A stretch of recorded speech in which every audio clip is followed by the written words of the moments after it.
আমরা চলে এসেছি লিলুয়া বইমেলায় 2024। এই বইমেলা এবার সপ্তম বর্ষে পদার্পণ করল। লিলুয়া মিরপাড়া মাঠে এই বইমেলার আয়োজন করা হয়েছে। এই বইমেলা হচ্ছে 17 ডিসেম্বর থেকে 22 ডিসেম্বর পর্যন্ত, এই 6 দিন। বইমেলার সময় প্রত্যহ দুপুর 2টো থেকে রাত 9টা পর্যন্ত।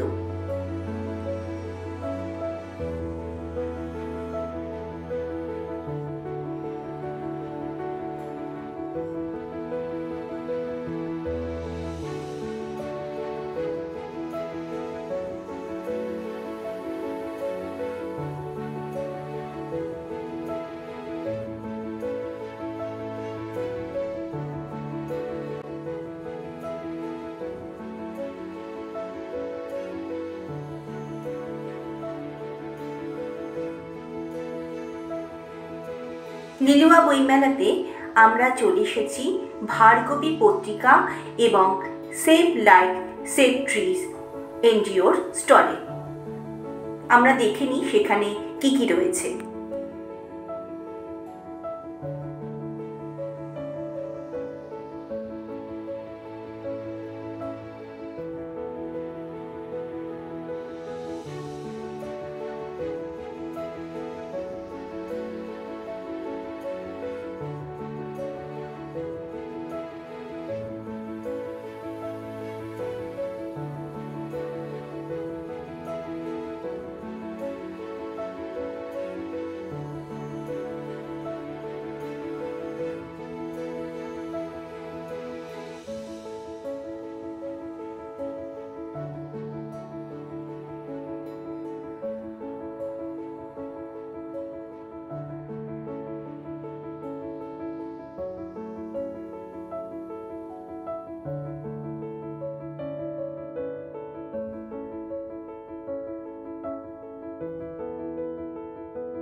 আমরা আমাদের সঙ্গে পেয়ে গেছি বিশিষ্ট সাহিত্যিক শ্রীমতী মৌমিতা মণ্ডল মহাশয়কে।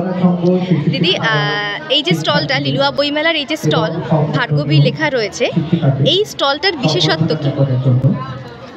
আসলে এই ভার্গবী পত্রিকা এই 3 বছর হলো আমরা এই ভার্গবী পত্রিকায় আমরা অনেকে শিক্ষক শিক্ষিকা মিলে এই ভার্গবী পত্রিকাটি আমরা করেছি।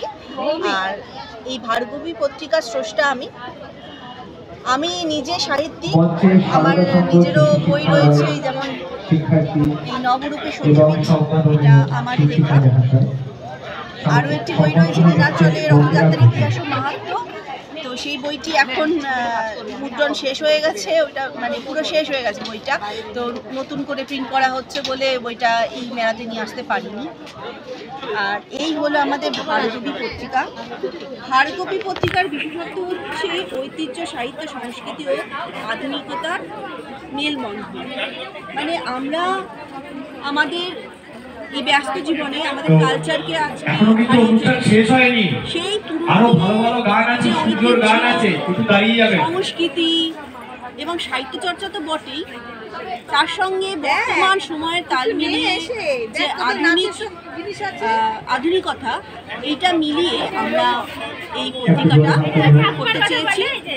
আমি আমার নিজের বই যখন প্রকাশিত হয়েছে তখন এবার আমার সাহিত্যিক অন্যান্য বন্ধুরা বলল যে চলো আমরা সবাই মিলে এমন একটা পত্রিকা করি যার মাধ্যমে আমরা এই সাহিত্যকে বাঁচিয়ে রাখার চেষ্টাও করব, সঙ্গে পুরনো যে আমাদের সংস্কৃতি, ঐতিহ্য, ইতিহাস, এগুলো সাহিত্যের মাধ্যমে এবং মানুষকে আধুনিক চেতনার সৃষ্টি করে এই পুরনো ভাবধারাকেই, এই সংস্কৃতিকে পরবর্তী প্রজন্মে আমরা সঞ্চারিত করতে চাইছি। এটা একটা সিদ্ধান্ত নিয়ে আমরা তৈরি করলাম 2021 সালে। শেষের দিকে আমাদের ঠিক হলো যে আমরা একটা পত্রিকা করব। তো 2022 সালের আমাদের প্রথম নববর্ষ সংখ্যা প্রকাশিত হলো বছরে, তখন আমাদের দুটো সংখ্যা প্রকাশিত হতো, একটি নববর্ষ সংখ্যা আর একটি হচ্ছে শারদীয়া সংখ্যা।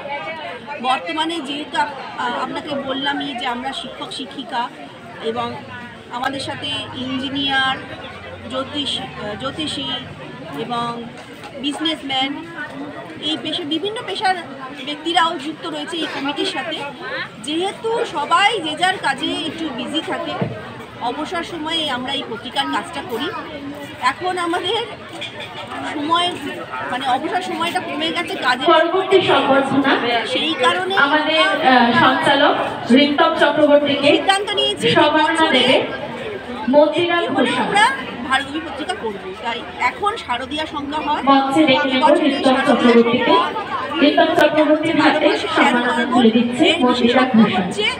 আমাদের বাংলায় যে সমস্ত উৎসবগুলো রয়েছে, বৈশাখ থেকে বৈশাখ, জ্যৈষ্ঠ, আষাঢ়, শ্রাবণ, এই করে পুরো 12 মাসে যে চৈত্র পর্যন্ত, বৈশাখ থেকে শুরু করে চৈত্র পর্যন্ত 12 মাস রয়েছে। এই 12 মাসে অনেক উৎসব রয়েছে, বাঙালির তো উৎসব প্রিয়, সেই বাঙালির সেই উৎসবগুলোকেই আমরা এই দুই মলাটের ভেতরে আনার চেষ্টা করেছি। পরবর্তী সঙ্গীত পরিবেশনে সূর্য আচার্য, মঞ্চাস্তরণ করব সূর্য আচার্যকে। পরবর্তী সঙ্গীত পরিবেশন সূর্য আচার্য। গল্প তো রয়েছে, রম্য রচনা রয়েছে। তো এই হলো আমাদের ভার্গবী পত্রিকা। এর প্রাইস হচ্ছে 300 টাকা। আমরা মেলায় এখানে 10% ছাড় দিয়ে 270 টাকা এটা আমরা সেল করছি। এছাড়া দেখছেন আমাদের স্টলে বিন্দু বিসর্গ পাবলিশার্সের বইও রয়েছে। তাদের বিভিন্ন রকমের রবীন্দ্রনাথ ঠাকুর সম্পর্কে বিভিন্ন রকমের বই এখানে রয়েছে। তাছাড়া কিছু অলৌকিক গল্প রয়েছে। আচ্ছা, তারপরে এখানে জ্যোতিষেরও বই রয়েছে। শ্যামসুন্দর দত্তের জ্যোতিষাচার্য শ্যামসুন্দর দত্তের বই রয়েছে। ঘরে বসে যারা জ্যোতিষ শিখতে চান তাদের জন্য এই বইগুলো রয়েছে। গল্প সমগ্র রয়েছে। এছাড়া রয়েছে এই যে ডক্টর মৌসুমী মুখোপাধ্যায় আমার সঙ্গেই রয়েছে, ওনার লেখা এই বইটি রয়েছে, বাংলা নাটকে ভক্তি, সাহিত্য চর্চার এই বইটি ভীষণ ভালো। এটা যারা সাহিত্য চর্চা করতে ভালোবাসেন তাদের কাছে এই বইটা ভীষণই ভালো লাগবে। এছাড়া রয়েছে আমাদের ক্যাম্পেইন সেভ ট্রি এবং সেভ লাইফ থেকে আমরা save wetland save fishing cat, এই ক্যাম্পেইনটাও আমরা এই স্টলের মাধ্যমে করছি। আমাদের এই হাওড়া অঞ্চলের নাম হচ্ছে হাওড় থেকে, হাওড় মানে কথার অর্থ হচ্ছে জলাভূমি। এই জলাভূমিতেই আমাদের যে রাজ্য প্রাণী ফিশিং ক্যাট বা মেছো বিড়াল, সেগুলোকে দেখতে পাওয়া যায়। কিন্তু এখন আধুনিক এই জনজীবনের ব্যস্ততার মধ্যে এবং কোলাহলের মধ্যে এদের বাসস্থান এবং ক্রমশ কমে যাচ্ছে, কারণ জলাভূমি বুঝিয়ে দেওয়া হচ্ছে, বাড়িঘর করে দেওয়া হচ্ছে, এদের বাসস্থানে সংকোচন হচ্ছে। তো সেই কারণে এদেরকে বাঁচিয়ে রাখার উদ্যোগ এই সেভ লাইফ সেভ ট্রি থেকে, এই এনজিও থেকে করা হচ্ছে। এছাড়া হাওড়ার অন্যান্য সংস্থাও রয়েছে এর সঙ্গে যুক্ত। আমাদের আমতা সার্কেলের স্কুল ইন্সপেক্টর শ্রী অনিকেত মুখার্জি, উনিও এই এনজিওর সঙ্গে যুক্ত রয়েছেন। তিনি আজকে এখনো আসেননি,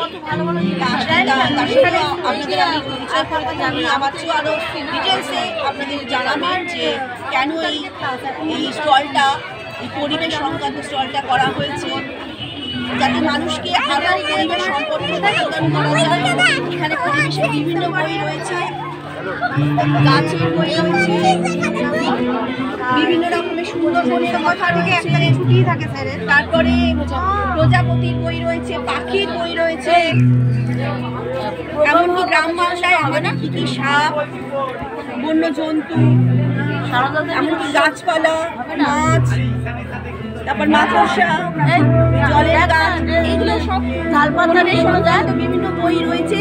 এই বইগুলোর মূল লক্ষ্যই হচ্ছে এখন যে মানুষকে পরিবেশ সচেতন করে তোলা এবং অবশ্যই বইমেলাকে বইমুখী করে তোলা।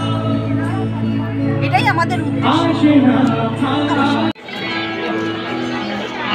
ভারগবী বিষয়ে তো জানলাম, অনেক কিছু জানলাম, ভারগবীর সঙ্গে সেভ লাইফ এইটা কেন অ্যাটাচ করা হয়েছে বা এটার বিশেষত্ব সেভ ট্রি সেভ লাইফের বিশেষত্ব না, ভার্গবী এবং সেভ ট্রি সেভ লাইফ এর সাথে ওটা অ্যাটাচ করা হয়েছে সেটা বিষয় নয়।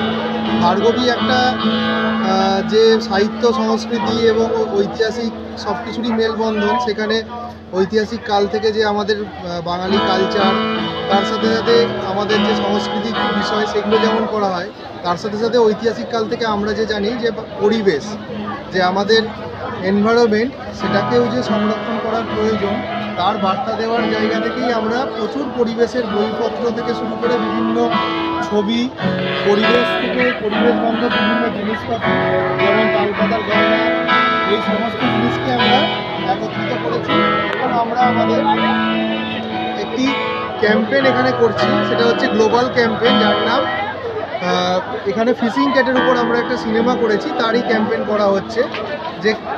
যে সিনেমাটার নাম হচ্ছে ফিশিং ক্যাট দ্য ওয়েটল্যান্ড। এই ওয়েটল্যান্ড হচ্ছে আমাদের হাওড়া জেলার জলাভূমি, একে বাঁচানোর আমাদের প্রয়োজন আছে এবং এই ওয়েটল্যান্ডেই কিন্তু ফিশিং ক্যাট, যেটা আমাদের রাজ্য প্রাণী, সেটাকে মানে অনেক বড়, মানে অনেক বেশি করে পাওয়া যায় এবং হাওড়া জেলার মধ্যে এটার একত্রীকরণ প্রচুর পরিমাণে দেখতে হবে। হাওড়ার যে জলাভূমি যেসব অঞ্চলে আছে আজকে, যেটা দিনের পর দিন বিপন্ন হয়ে যাচ্ছে, সেই বিপন্ন জলাভূমিকে বাঁচানো এবং সেই জলাভূমিতে আশ্রিত ফিশিং ক্যাটকে বাঁচানো, এটাই আমাদের মূল লক্ষ্য। সেই লক্ষ্যকে সামনে রেখেই এত আমরা বইয়ের সম্ভার করেছি এবং বিভিন্ন রকম ছবি, পোস্টার এগুলোর সম্ভার করেছি। এতে আমাদের সাহায্য করেছে ওয়েস্ট বেঙ্গল বায়োডাইভার্সিটি বোর্ড, এখন অরণ্যক, এছাড়া আরও বিভিন্ন রকম পত্রিকা, নেচার মেটস, এইসব সংস্থায় আমাদেরকে এখানে সাহায্য করেছে। ধন্যবাদ। আপনার নামটা একটু বলে দিন। আমি Aniket Mukherjee, save tree save life এই এনজিওর আমি সেক্রেটারি।